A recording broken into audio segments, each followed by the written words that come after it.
ডিসেম্বরের মধ্যে ত্রয়োদশ জাতীয় সংসদ নির্বাচনের জন্য আইন শৃঙ্খলা সংশ্লিষ্ট সব প্রস্তুতি সম্পন্ন করার নির্দেশ দিয়েছেন প্রধান উপদেষ্টা ডক্টর মোহাম্মদ ইউনূস। বুধবার স্বরাষ্ট্র মন্ত্রণালয়ের সঙ্গে এক বৈঠকে এই নির্দেশনা দেন তিনি।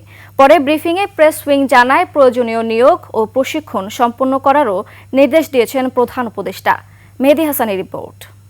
কালার এক্সপার্ট, জর্জ স্যাপ এবং মাইল্ড অন হ্যান্ডস টেকনোলজি সমৃদ্ধ অরিক্স ক্রিস্টাল ওয়াশ আপনার লন্ড্রি এক্সপার্ট।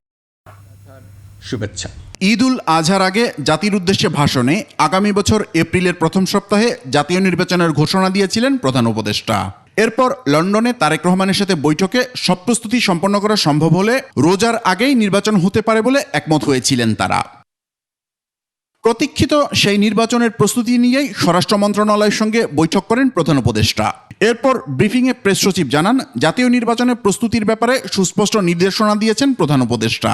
আইন শৃঙ্খলা বিষয়ক যত প্রস্তুতি নির্বাচনকে ঘিরে সব প্রস্তুতি উনি নিতে বলেছেন বাই ডিসেম্বর। এই ডিসেম্বরের মধ্যে সমস্ত প্রস্তুতি শেষ করতে বলেছেন। প্রয়োজন হতে পারে নতুন নিয়োগ ও প্রশিক্ষণেরও।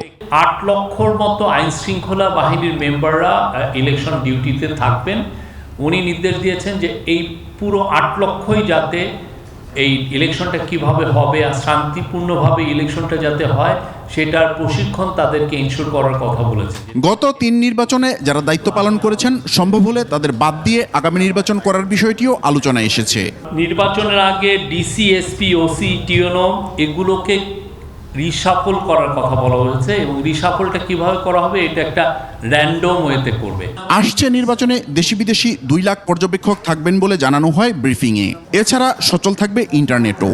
নির্বাচন ফেব্রুয়ারি অথবা এপ্রিলে হবে। মেহেদী হাসান, 21 টেলিভিশন, ঢাকা। কাঠামো দরকার সেটা প্রস্তুত করতে